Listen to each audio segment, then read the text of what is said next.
नमस्कार दोस्तों, कैसे हैं आप लोग। चिकित्सा उपागम एवं परामर्श कक्षा 12 आरबीएसई बोर्ड सत्र 2019-20 की हम पाठ्यपुस्तक शिक्षा मनोविज्ञान की पढ़ रहे हैं और जो आपके रीट या सीटेट के सिलेबस में है वो ही चीज़ें हम देख रहे हैं। तो इस पाठ हालांकि काफ़ी बड़ा है, ये 15 पेज का है, मगर हम 15 मिनट से कम में इसको हम देख लेंगे क्योंकि इसमें आपके काम की चीज़ें कुछ कम ही है, थोड़ी बहुत ही है, वो हम देखेंगे। तो चलते हैं, शुरू करते हैं। इसके नोट्स बनाने की आवश्यकता नहीं है, मुख्य चीज़ें हम देख लेते हैं। परामर्श क्या है? हम बोलचाल में कहते हैं ना, परामर्श लेंगे। मनोविज्ञान के अनुसार परामर्श मनोविज्ञान की वह शाखा है जिसमें उन प्रक्रियाओं का अध्ययन किया जाता है जिसके सहारे मनोवैज्ञानिक साइकोलॉजिस्ट किसी दूसरे ऐसे व्यक्ति को जो प्रॉब्लम में है, समायोजन की साधारण समस्याओं से जूझते रहते हैं, उन्हें अपनी इन समस्याओं से निपटने के लिए विशेष सलाह देते हैं। तो परामर्श का मतलब एक मनोवैज्ञानिक किसी रोगी को या किसी पेशेंट को या किसी समस्या वाले व्यक्ति को जो सलाह देता है, विशेष सलाह है, वो परामर्श है। मनश्चिकित्सा की प्रकृति एवं प्रक्रिया। अब हम इसमें, हालांकि रीट में सीधा तो नहीं है, मगर फिर भी हर व्यक्ति समस्याओं से जूझता है। अब आप रीट की तैयारी कर रहे हैं तो भी कुछ टेंशन है कि कब परीक्षा होगी, कोरोना का जो संकट चल रहा है, तो बहुत प्रकार की चिंताएं ऐसे हैं। तो ये पाठ आपके उन चिंताओं को समझने और दूर करने में भी कुछ मदद करेगा। चिकित्सा, मनश्चिकित्सा का मतलब मन की चिकित्सा। चिकित्सा का अर्थ है रोगों का उपचार और मन चिकित्सा का मतलब है मानसिक रोगों का उपचार। यानी हमारी जो परेशानियां है, टेंशन है, चिंता है, आशंका है, भय है। अब कोरोना की वजह से जैसे मान लो, ऐसे तो हम नहीं डरते कि चलो कुछ नहीं, मगर जब कोई वीडियो देखते हैं कि इसके ये हुआ वो हुआ तो डर लगने लगता है। तो ये इस प्रकार की, हालांकि डरना भी ज़रूरी है मगर ज़्यादा डर भी काम का नहीं है क्योंकि उससे व्यक्ति और कमज़ोर होता है। तो इस प्रकार की कुछ चीज़ें हैं। तो मनोचिकित्सा उपागम में जो लक्षण है उसमें जैसे मनोचिकित्सा करने का अधिकार है, यानी केवल उन्हीं व्यक्तियों को मनोचिकित्सा करने का अधिकार है जो व्यवहारिक प्रशिक्षण प्राप्त किए हो। ये नहीं कि हमने कोई एक गाइड पढ़ ली कि हम भी मनोवैज्ञानिक साइकोलॉजिस्ट बन गए और चलो आओ उपचार करते हैं लोगों का, ऐसा नहीं है। ठीक है, इसमें जो पूरी तरह से जैसे डॉक्टर होते हैं ना बाकी, वैसे ही मनोचिकित्सक डॉक्टर भी होते हैं। चिकित्सक है ना मनोचिकित्सक, तो वैसे हर कोई नहीं कर सकता। जैसे या मान लो 5-10 कोई टेबलेटों के नाम याद कर लिए और अपन अपने आप को डॉक्टर समझने लग जाए, वो नहीं हो सकता है ना। और एक कहावत भी है ना कि क्या कोई पाव रखा और पंसारी बन गया, ऐसा नहीं है ना। तो चिकित्सा एवं सेवार्थी, देखो जैसे चिकित्सक और सेवार्थी जो परेशान है वो और डॉक्टर, उनके बीच में संबंध जो है चिकित्सात्मक संबंध होते हैं और गोपनीय होते हैं। यानी सेवार्थी जो है, यानी जो व्यक्ति परेशान है, वो अपनी पर्सनल बातें, हर प्रकार की बातें खुलकर जो है वो बताता है और अंतर्व्यक्तिक संबंध होते हैं और गत्यात्मक होते हैं। इसमें हम कुछ चिकित्सा भी देखेंगे जो काम की रहेगी, फ्राइड वाली जो है मनोचिकित्सा वगैरह। चिकित्सात्मक संबंध यानी चिकित्सक और क्लाइंट के बीच में किस प्रकार के संबंध रहेंगे, तो डॉक्टर और पेशेंट के बीच में एक विश्वास और भरोसे पर आधारित संबंध होते हैं क्योंकि क्लाइंट अपनी हर बात को खुलकर डॉक्टर को बताता है। क्यों? क्योंकि उसको भरोसा है कि डॉक्टर किसी और को नहीं कहेंगे। तो ये एक नैतिक वचनबद्धता होती है, गोपनीयता होती है। अभी आपने देखा होगा एक वायरल वीडियो चल रहा है यूट्यूब पे जिसमें प्रधानमंत्री और मुख्यमंत्री के बीच में मीटिंग को लाइव कर दिया। तो हालांकि वो गोपनीयता की जो पद और गोपनीयता की शपथ ली जाती है तो उसका उल्लंघन तो है। तो चिकित्सक और सेवार्थी के कल्याण को सर्वाधिक प्राथमिकता दे, यानी चिकित्सक जो है उसका उद्देश्य क्या है, सेवार्थी का कल्याण। ठीक है, वो उसका फायदा। चिकित्सक की सेवार्थी के प्रति तदनुभूति होनी चाहिए। तद अनुभूति, तत् यानी तत् यानी उसके समान, संस्कृत का ना तत्सम शब्द, तो उसके अनुसार अनुभूति। तो तय का दय बन गया, कौन सी संधि है बताओ। तो तदनुभूति का अर्थ है दूसरे व्यक्ति के परिप्रेक्ष्य में उसके स्थान पर स्वयं को रखकर। जैसे मान लीजिए कि आप खुद को सोचो, डॉक्टर को पेशेंट की तरह सोचना चाहिए कि अच्छा ये परेशानी है, अच्छा वो परीक्षा आगे खिसकने से इतना तनाव में आ गया व्यक्ति, ओ अच्छा, इस तरह से मतलब वो समझे उस बात को, तो वो क्या है कि अपनी बात उसको बताएगा। यह एक सीमित अवधि का व्यावसायिक संबंध होता है। जैसे समस्या खत्म हुई जो है संबंध एक तरह से जो है वो गौण हो जाते हैं।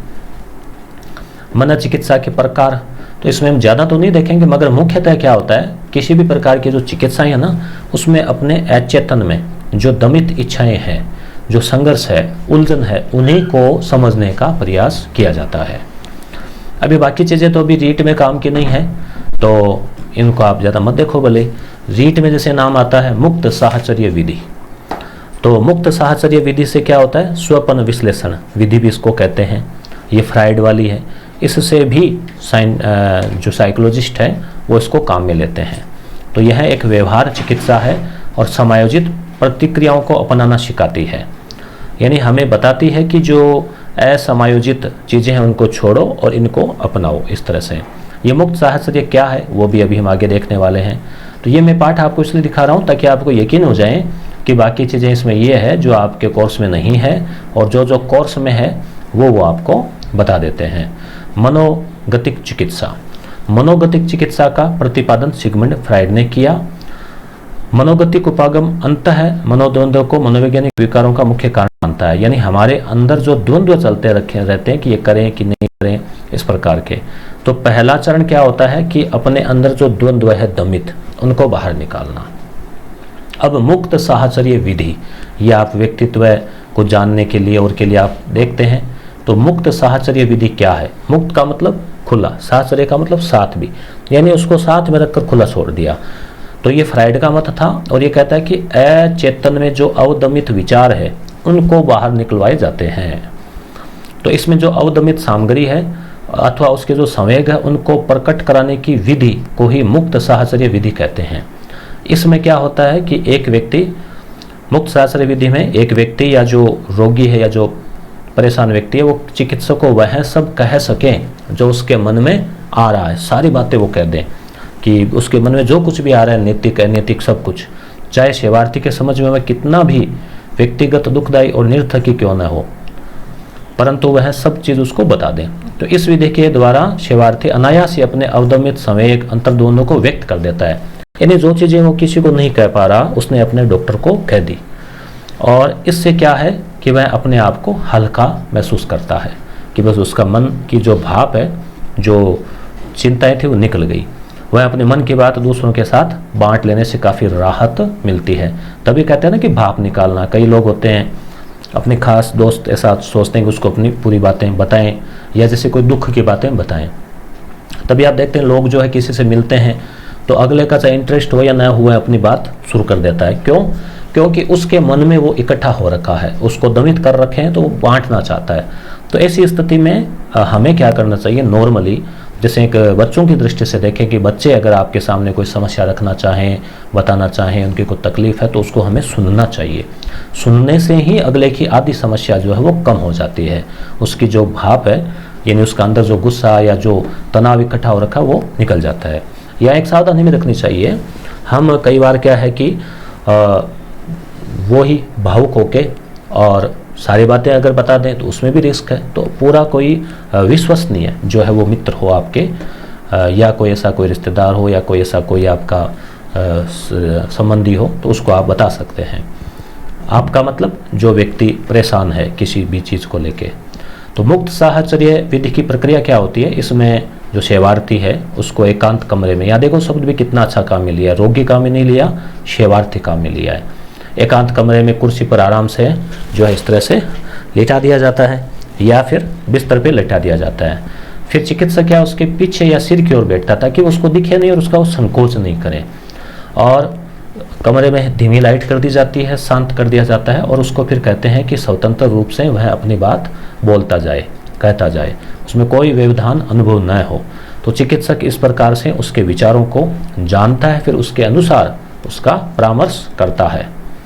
विश्लेषण, तो विश्लेषण में क्या होता है इसमें कि चिकित्सक जो है वो लगभग निष्क्रिय होता है। चिकित्सक कुछ नहीं कहता, ऐसे कैसे वार और बताओ, अच्छा हो ये करोगे, इसको कुछ नहीं बोलेगा, वो सुनता जाएगा, अच्छा हाँ जी चलने दो, ओके चलने दो, इस तरह से।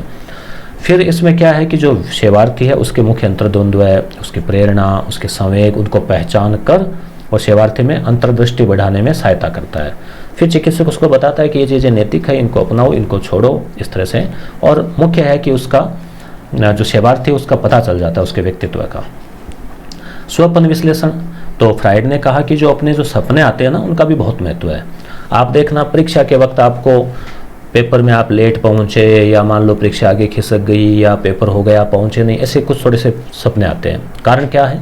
कारण ये कि हमारे दिमाग में वो चीज़ें थोड़ी बहुत कहीं रहती हैं और अपन उनकी ओर ध्यान नहीं देते, उनको दबा देते हैं, उनको डिलीट कर देते हैं, दूसरे विचार आ जाते हैं।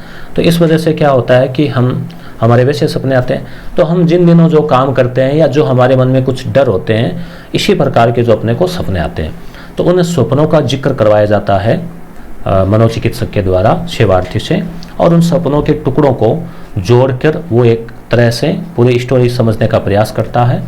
और फ्राइड ने इन अनुभवों को 1900 में एक पुस्तक प्रकाशित की, द इंटरप्रिटेशन ऑफ ड्रीम्स, यानी सपनों का विश्लेषण। तो किताब का नाम भी याद रखना, किसकी है ये? फ्राइड की है। तो हमारा प्रतिरक्षा तंत्र क्या करता है? चेतन स्तर से अवदबित कर देता है और फिर वो ही सपनों के रूप में थोड़े थोड़े आ जाते हैं। दिन प्रतिदिन के व्यवहारों की व्याख्या। फ्राइड ने एक बात ही हमें कह दूं कि स्वप्नों को लेकर डरना नहीं चाहिए। कई बार सपना आ जाता है कि मान लीजिए किसी व्यक्ति है, उसकी डेथ हो गई, या कई बार नेगेटिव सपने आ जाते हैं, तो डरना नहीं चाहिए। वो कुछ अदमित इच्छाएं हैं, कहीं ना कहीं आपने कोई घटना देखी, पढ़ी, सुनी, वो उस प्रकार की वो आती है।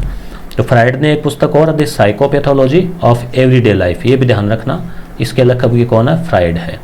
तो इसमें स्पष्ट बतलाया है कि दिन प्रतिदिन के व्यवहार से भी हमारे अचेतन के जो द्वंद्व है, उनकी रक्षा का पता चलता है। हम जैसे कई बार बोलने में भूल कर देते हैं, नाम में भूल, लिखने में भूल, गलत स्थान पर कोई चीज़ रखना, ये भी छोटी छोटी चीज़ें हैं जो हमें हमारे व्यक्तित्व के विश्लेषण करवाती है। उपचार की प्रकारता, अन्यारोपण या स्थानांतरण या व्याख्या निर्वचन सेवार्थी का उपचार करने के उपाय है। तो ये अब इतना कोई काम का नहीं है, आगे चलते हैं। इस पार्ट में ज़्यादा मैटर नहीं है आपके रीड के अकॉर्डिंग। कुछ खास, जैसे ये मुक्त साहचर्य विधि जो है, आपने नाम सुना होगा मगर शायद आज आपने पूरा पढ़ा होगा इसके बारे में। अब चिकित्सक कुछ और भी उपाय बताते हैं। व्यवहार चिकित्सा, जैसे आराम करने का प्रशिक्षण। अगर हम रिलैक्स होके आराम भी करें, जैसे शवासन करते हैं, उससे भी हमारा जो है एक तरह से चिकित्सा होती है। फिर उसके बाद में चिकित्सक क्या करता है? उसकी जो चिंताएं हैं उनको पदानुक्रम का निर्माण करता है। वो ये कहता है कि अपनी जो चिंता के पदानुक्रम की आरोही क्रम में, बढ़ते हुए क्रम में अपनी चिंताओं को लिखो। जैसे छोटी, फिर बड़ी, फिर बड़ी, फिर बड़ी। तो सबसे कम चिंता नीचे और सबसे अधिक ऊपर। फिर वो उनसे कहता है कि इनमें से जो है इन चिंताओं को छांट लो। सबसे कम चिंता वाली परिस्थिति की कल्पना करने को कहा जाता है। फिर जरा सा भी तनाव महसूस होता है तो कहते हैं कि उसके बारे में सोचना बंद कर दो। चिंता को दूर करने का सबसे उपाय क्या है? उसके बारे में सोचना बंद कर दो। तो यहाँ मुझे लगता है कि कुछ चिंताएं हर व्यक्ति की होती है, आपके भी होगी। तो आप इस विधि को काम में ले सकते हैं। अपनी चिंताओं को लिखी, फिर उसमें जो सबसे छोटी चिंता है उसके बारे में विचार किया, फिर उसको जब कभी भी वो आए तो उसको फिर सोचना बंद कर दिया। विमुक्ता चिकित्सा, विमुख हो जाना, जैसे उस चीज़ से जिससे वो परेशान है उससे दूर कर देना। जैसे मान लीजिए कोई मद्यपान, कोई शराबी है, तो उसके अल्कोहल में मतली यानी कि उल्टी उत्पन्न करने वाली कोई दवाई मिला दी जाती है। अब वो जब कभी भी शराब पीता है उल्टी करता है, फिर धीरे धीरे ऐसा होता है कि शराब को देखते ही उल्टी करने लगता है, और इस प्रकार से उसकी अरुचि हो जाती है। तो ये भी एक चिकित्सा का प्रकार है कि उसको उससे विमुख कर देना। वांछित व्यवहार के लिए सकारात्मक प्रबलन देना और अवांछित व्यवहार के लिए नकारात्मक प्रबलन देना। इस प्रकार से और भी कई चिकित्साएं हैं, तो आप फुर्सत मिले तो पढ़ लेना।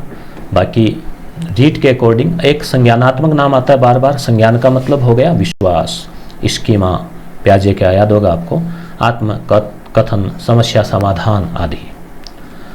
मैंने कक्षा 11 का एक वीडियो भी लगाया था, आपने देखा होगा। नहीं देखा तो आप यहाँ जो है आई बटन से देख सकते हैं, ये ऊपर आई बटन से, जिसमें कक्षा 11 के 30 क्वेश्चन बनाए गए हैं पार्ट 1 से 5 तक, ये आरबीएससी की, और वो मैंने पूरे करवा भी रखी है 11 घंटे में। वो भी आप देख सकते हैं आई बटन से या डिस्क्रिप्शन में। तो व्यक्ति अनेक अतार्किक विश्वासों को स्वयं में पाल लेता है। एक ये भी एक प्रॉब्लम होती है अक्सर लोगों में कि हम अतार्किक विश्वास बहुत सारे पाल लेते हैं।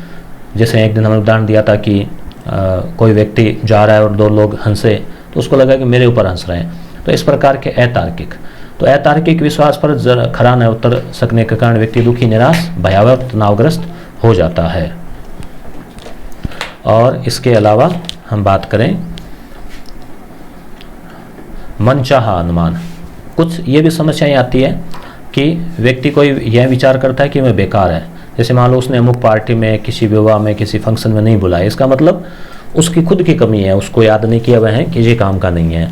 छोटी घटना को बड़ा चढ़ाकर विस्तारित कर देता है, छोटी सी बात हुई कि अरे ऐसे हो गया वैसे हो गया।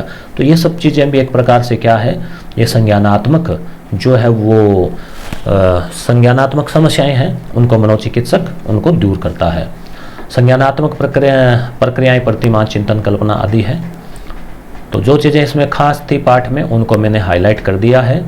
और इसमें इस किताब को हम देखो पेज नंबर 58 तक पहुंच गए। गेस्टाल्ट चिकित्सा भी होती है इसमें। इसके प्रतिपादक फ्रेडरिक एस पल्स थे। अधिगम का गेस्टाल्ट सिद्धांत है ना, उसमें तो कोपका, कोहलर, वर्दीमर है। चिकित्सा, गेस्टाल्ट चिकित्सा कहा जाए तो ये पल्स है। तो गेस्टाल्ट जर्मन शब्द है जिसका अर्थ है समग्र या संपूर्ण। इसमें क्या होता है कि ये कहते हैं कि समग्र का मतलब मन और शरीर दोनों की एकता। शरीर में कोई बीमारी है तो मन में अगर चिंता है तो उससे फर्क पड़ता है। व्यक्ति अगर टेंशन में होता है शरीर पर असर आ जाता है। व्यक्ति के मन में अगर उत्साह है, फुर्ती है तो शरीर में अपने आप ही जोश आ जाता है। शरीर से अगर स्वस्थ है तो मन भी स्वस्थ है। तो चीज़ें जुड़ी हुई है, मन और शरीर। तो समग्र चिकित्सा मतलब चिंतन, भाव, क्रिया आदि पर भी बल दिया जाता है और आत्म स्वीकृति के स्तर को ऊंचा किया जाता है। आत्म स्वीकृति का मतलब हम अपने आप के बारे में सोचते हैं कि नहीं, मैं बहुत स्वस्थ हूँ, मुझे कोई चिंता नहीं है, मैं अपना काम कर रहा हूँ, यानी हम सकारात्मक सोचते हैं ना अपने बारे में, तो आत्म स्वीकृति होती है, उसका स्तर ऊंचा होता है, तो उससे समस्याएं कम होती है। योग, ध्यान, एक्यूपंक्चर, वन औषधि, जड़ी बूटियाँ, ये भी उपाय है। पतंजलि ऋषि ने योग चिकित्सा दी। मन को प्रशिक्षित किया जाता है, शांति और एकाग्रता को प्राप्त किया जाता है ध्यान इत्यादि के द्वारा। परामर्श के बारे में हमने बात करी ली। तो इसमें कुल 110 पेज है दोस्तों, और हमने 60 पेज 61 पेज तक के वीडियो बना दिए हैं। एबेसद में 1-2 काम का है, वो देख लेते हैं। एक तो ये 8वां देख लो, स्वप्नों के अध्ययन के आधार पर मानसिक विकृति की पहचान किस विधि में होती है। तो ये मनोविश्लेषण। गेस्टाल्ट का अर्थ है, जर्मन भाषा का शब्द है समग्र। वैकल्पिक चिकित्सा का प्रकार नहीं है। चलो इसको आप कमेंट करके बताओ, तभी मुझे पता लगेगा आप लोगों ने वीडियो इतना देखा है। वैकल्पिक चिकित्सा का प्रकार नहीं है। अब आप 10वें का उत्तर मिलान कर लो। ठीक है, कमेंट कर दिया होगा आप लोगों ने। शेपिंग अगला पार्ट है, वो आपको थोड़ा दिखा देते हैं कि हम अगले वीडियो में क्या पढ़ने वाले हैं। और आपको मेरे वीडियो कहाँ मिलेंगे, इसी चैनल पे प्ले लिस्ट में, या जैसे चैनल पे आप टच करें ऊपर आएगा वीडियोज, उस पर टच करें, आगे से निकाल सकते हैं प्ले लिस्ट पे। चैनल को सब्सक्राइब कर लें, बेल आइकन दबा दें ताकि अगले वीडियो की सूचना मिल जाए। अभिवर्ती और सामाजिक संज्ञान, इसमें भी कुछ चीज़ें अगर काम की होगी तो उनको इसी तरह से हाईलाइट करके आपके लिए प्रस्तुत कर देंगे। धन्यवाद। कैसा लगा वीडियो ज़रूर बताएं।